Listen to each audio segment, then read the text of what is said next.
You see, so remember the result of the previous one, it is sigma by 2 epsilon naught when you have taken 2 plane sheet of charge. Now we have taken 2 plane sheet of charge, 2 plane sheet of charge infinitely long and parallel to each other. I am not showing it is infinitely long, okay, but you must remember that the sheet of charge taken, they are infinitely long. So here we have taken 2 plane sheet of charge and they are parallel to each other. Alright. So the moment you will take 2 plane sheet of charge and you place it, then you see it will divide the entire space into 3 regions. This is the first region, this is the second region and this is the third region. In this particular case, what will be the electric field intensity at the 3 different regions, we have to find out. So first of all, we are assuming that both of them are having positive charges and their surface charge density is given by sigma 1 and sigma 2. Sigma 1 is the surface charge density for the first surface and we are assuming that both are having positive charges, means the same type of charge. You may assume negative charge also. Now what we will do, we will not derive the electric field intensity by applying the Gauss's theorem as we did it earlier. Rather, we will utilize this result. Alright, so just follow how we can do. For the third surface, here you see what is the direction of electric field intensity for the first distribution of charge. Here is the charge, so this is the way you must keep one finger here and one finger here and you will determine what is the direction of electric field intensity. So, electric field intensity means you are keeping here positive charge and this is also positive. So, they are repelling each other. So, what is the direction of the electric field intensity? Due to the first one, it is E1 as I have shown. Then, if you consider the second surface, what is the direction of electric field intensity? E2 in the same direction. Alright. Now it is a virtual class, so I cannot say that you do it and I cannot wait. So I am showing you only what is in the second region, what is the direction of the electric field intensity for the first one? You must keep the finger the way I am doing and then you will not do mistake. Otherwise, definitely you will do the mistake. So here you see this is the first one and here is the point of observation repelling. So this is the direction of E1. Okay, but when you are considering the second distribution of charge, this is the second distribution of charge and here is the point of observation. They are repelling. So what is the direction of E2? E2 is in this direction. So this is the basic difference. Just look at it. The moment I have changed the position of the point of observation from the third region to the second region, direction of electric field intensity, it is becoming like this. Now come to the first one. For the first one, what is the direction of E1? In this direction. What is the direction of E2? In the same direction, away from the charge. Alright? And those who cannot do it this way, applying the brain, then for them mechanically, one way is there. Don't apply the brain, mechanically you do this, that when it is a positive charge, then always it should be, the electric field intensity will be away from it. If it is due to a negative distribution, electric field intensity will be towards it. Remember that way.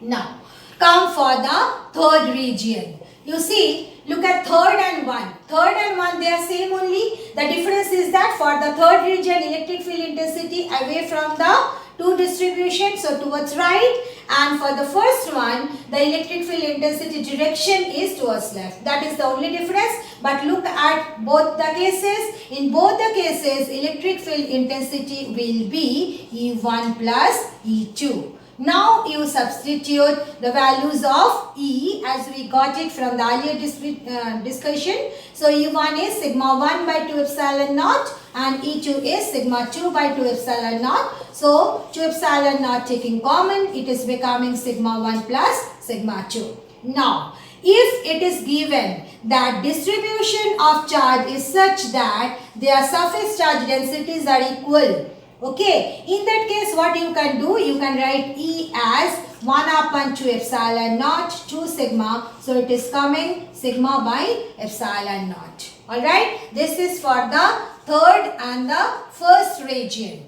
Now come to the second one. For second one, what is the electric field intensity? Electric field intensity will be difference between E1 and E2. Here, don't give a negative sign, give a different sign, because in this case, I cannot say which one is bigger, which one is less. Alright, so it give a different sign, it will be difference between E1 and E2. So if you substitute and if you take 2 epsilon naught common, it will be sigma 1. Difference between sigma 1 and sigma 2. If sigma 1 is bigger, then it will be sigma 1 minus sigma 2. If sigma 2 is bigger, then it will be sigma 2 minus sigma 1. And again, if you apply the next condition that sigma 1 and sigma 2, both of them are equal to sigma, then you see what will be the electric field intensity, 0. So the conclusion of this derivation is very important, and you should remember it lifelong, that if there are two parallel plane sheet of charge having the same kind of charge, alright, in that case within the two plates electric field intensity is 0, whereas outside the plate electric field intensity is given by sigma upon epsilon naught. Now let us consider two parallel plane sheet of charge you have taken, but they are having opposite kind of charge. Alright, means one is having positive charge, another is having negative charge. Clear? And now we have to find out what are the electric field intensity in the three region. Clear? Now, unlike the previous one, so here also when you are considering the electric field intensity, then remember that when it is the negative charge, then the direction of the electric field intensity should be towards the distribution of charge. Remember that point. So let us consider the third region. For the third region, look at the distribution. What is the direction of electric field intensity for the first distribution E1? It is towards right. Now when you are considering sigma 2, means the second distribution of charge, what is the direction of electric field intensity? It is towards left. Now you can apply the same for the first case also, first region also. For the first region, what is the direction of electric field intensity for the first distribution E1? Towards left. Then what is the electric field intensity due to the second one? It is towards right, E2. Alright, towards the negative distribution of charge.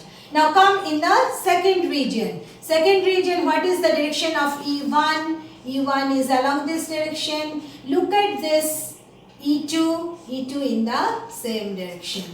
Alright, so I hope you have understood the difference. So in this case, what is happening? Just opposite of the previous one we are getting. Means if I consider for the second one, alright, means the region between the two plates. What is the electric field intensity? E1 plus E2. So if you substitute, what you are getting? 1 by 2 epsilon naught you take common, sigma 1 plus sigma 2, and when both the distributions are equal, it is coming sigma by epsilon naught. Now if you consider the region 1 and region 3, then what is the electric field intensity? Just like the previous one, that is the difference between E1 and E2. So what you are getting? 1 by 2 pi epsilon naught sigma 1, difference between sigma 1 and sigma 2, and if sigma 1 and sigma 2 are equal, then E becoming how much? 0. Alright, so why this is very important, the third one? Because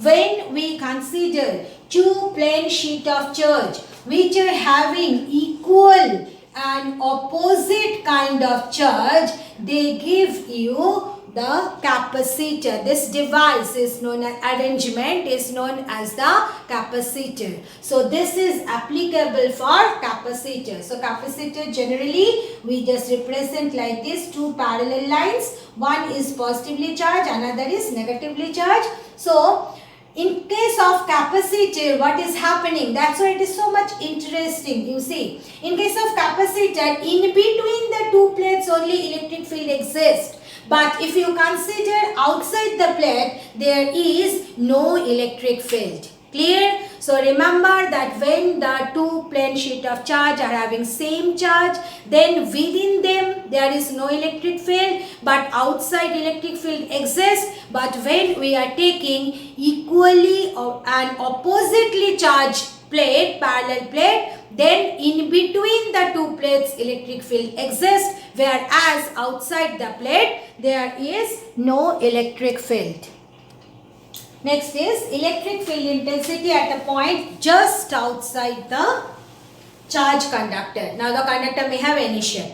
Alright. So here you see just outside. What is the meaning? It means that the point is very close to the conductor. Alright. Now let us consider that this is the way you have taken a charge conductor. Alright, any shape it is having, but we are assuming that sigma is the surface charge density of the conductor, because this is the concept already you have got in lower classes also. For a conductor, always charges reside on its outer surface. Alright, within the conductor charges never reside. That's why although it is a three-dimensional figure, but when we consider the electric field intensity, then we consider only the surface, not the volume. So here you see, this is the shape of the conductor. I want to find out what is the electric field intensity by applying Gauss's theorem. So what we can write? Write down the mathematical expression for Gauss's theorem. Integration E dot ds over closed surface is equal to Q upon epsilon naught. Now, how we have chosen the Gaussian surface? The Gaussian surface we have chosen again a horizontal cylinder on which the point, the point of observation is situated. Is that clear? Means the Gaussian surface is passing through the point of observation and it is very close to it. So you see, for this one, E and ds, both of them, they will be parallel to each other. So what you can write? You can write it as integration E dot ds as EDS. Alright. Again, what will be Q? Q will be, you see, the charge present within the surface. Alright. So what will be the charge present within the surface? Sigma into A, where A is the assumed surface. Alright. The way I am showing in the diagram, that surface only we are considering. So it is sigma into A.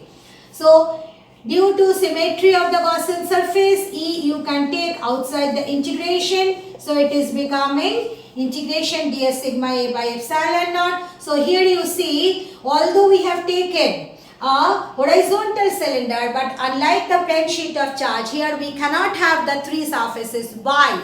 Because the point is very close to each other, very close to the distribution given. So here integration ds is nothing but the area of this one. So it is A. So how much you are getting? E is coming sigma upon epsilon naught. Very important relation for solving the numericals. So you must remember it. Expression for electric field intensity just outside a conductor, whatever be its shape, is given by sigma upon epsilon naught. Now, the same relation you may get if you consider it is having a definite shape like this. You may consider the plane sheet of charge like this, means as if it is having two plane surfaces which are very close to each other.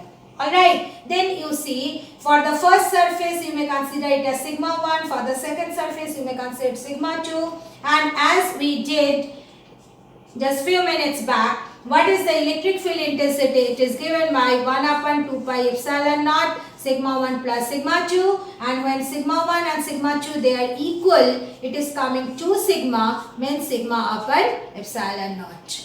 Alright, so anyway you derive, this derivation is not important for the view of exam. Only the result is important for numericals, that electric field intensity just outside a conductor is given by sigma upon epsilon.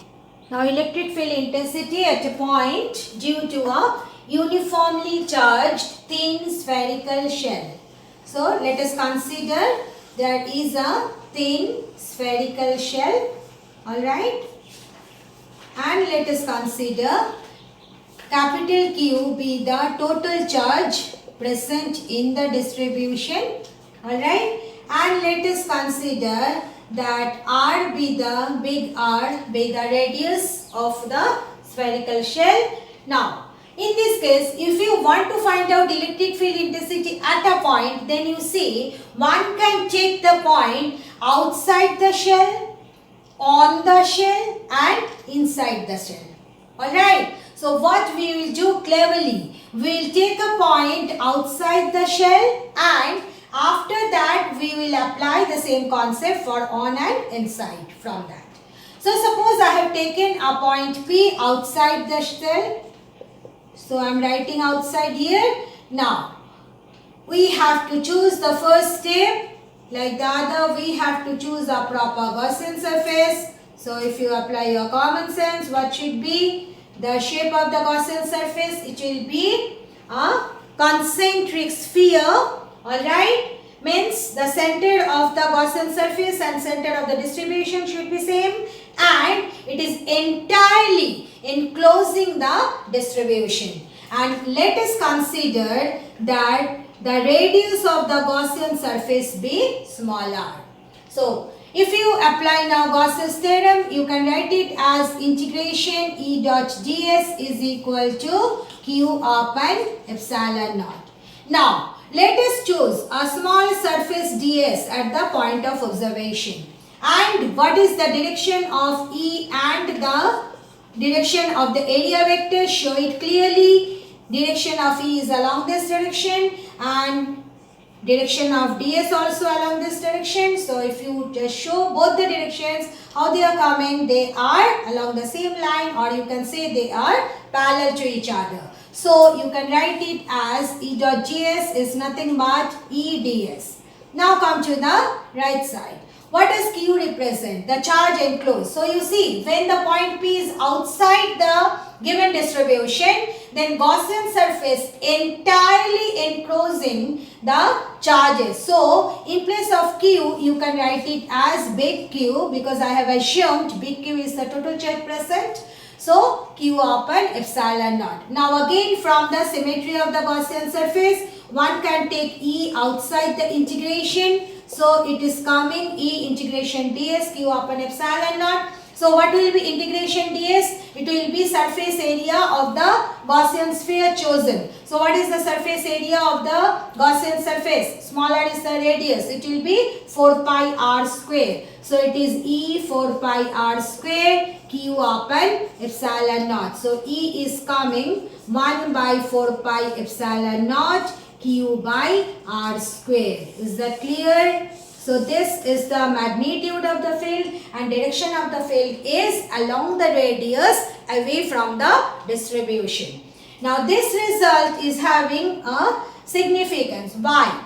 Just you see here, Q is the total charge present in the shell. Alright. Now instead of considering the shell, if you consider that entire charge of the shell is at its center, then you see if you apply Coulomb's law directly, what will be the electric field intensity at the point P? It will become 1 by 4 pi epsilon naught Q by r square. So this is the assumption one can make. What is the assumption? For a thin spherical shell, when we are finding the electric field intensity outside the shell, then one can assume that entire charge is being concentrated at the center of the shell. So, if you want to find out what will be the electric field intensity on the shell, at any point on the shell, then you see the point P will come here, isn't it? So, what is the change you have to do in the derivation? Now the advantage of teacher. I will not rewrite again. I will just change it. So again, what is the change you can do here? Integration ds, instead of writing 4 pi small r square, you can write it at 4 pi big R square. So you see, on the shell, what is the electric field intensity? E is equal to 1 by 4 pi epsilon naught Q by R square. Alright. Then next one is, you have taken the point inside the shell. Alright. So you see, when you have taken inside the shell, then what it will become? It will be integration E dot ds q upon epsilon naught. And where will be the Gaussian surface? This dotted surface inside the shell. Clear? Now, look at the Gaussian surface now. Is it enclosing any charge? No, not at all. Because charges are outside the Gaussian surface chosen. So, Q upon epsilon naught, it will become 0. Why 0? Because Q is 0. The Gaussian surface is not enclosing any charge. So, as integration E dot ds is equal to 0. So, what is the conclusion? That E is equal to 0. So, if I now summarize the points, you see, outside the shell, E is given by 1 by 4 pi epsilon naught Q by R square. It means E is inversely proportional to 1 by R square. Then, on the shell, E is 1 by 4 pi epsilon naught Q by R square. This is constant and this is maximum. And then inside the shell, what is the value of E? Value of E is equal to 0. Now we will plot the electric field intensity versus R graph for all the three distribution we studied. Alright. For line distribution of charge, I hope you can remember the expression 1 by 4 pi epsilon naught 2 lambda by R, then unit vector R. So you see, if you plot the electric field intensity versus R graph, then it will be a curve, rectangular hyperbola. Is that clear? Because it is inversely proportional to R. Then come to plane sheet of charge. For plane sheet of charge, E is not at all depending on R. So E is constant. It is a line parallel to R. Is that clear? Because I hope you can remember, E is given by sigma by 2 epsilon naught. Sigma by 2 epsilon naught. So E is, I am writing here, E is given by sigma by 2 epsilon naught, which is constant. So it will be the graph. Now, for thin spherical shell, you have to understand how to draw the graph. Now, suppose let us consider this is the distribution of charge. Alright. Now, we are just considering that y-axis, it is along the line passing through the center of the distribution. Alright. And then x-axis is this. You are plotting E along y-axis and R along x-axis. Now you just see how to draw it. If you consider these 2 points, then this is equal to R and this is equal to R on both sides of the distribution. Now, what is the electric field intensity within the shell? It is 0. So you see, electric field intensity is 0. It is 0 till this point. Till the point on the circumference. So here you see, if you plot the E versus R graph, then it will be E is 0 from 0 to R. Then electric field intensity is becoming maximum. Please draw a straight line. Freehand I am drawing, so it is not coming straight. Please you draw a straight line. So this is the electric field intensity maximum at the surface, and then I hope you can remember outside. What was the expression for the electric field intensity? 1 by 4 pi epsilon naught Q by R square. So it is inversely proportional to square. So the graph will be like this. Is that clear? So on both the side, you just try to draw a symmetry graph. So this represent that E is proportional to 1 by R square. And what is this value here?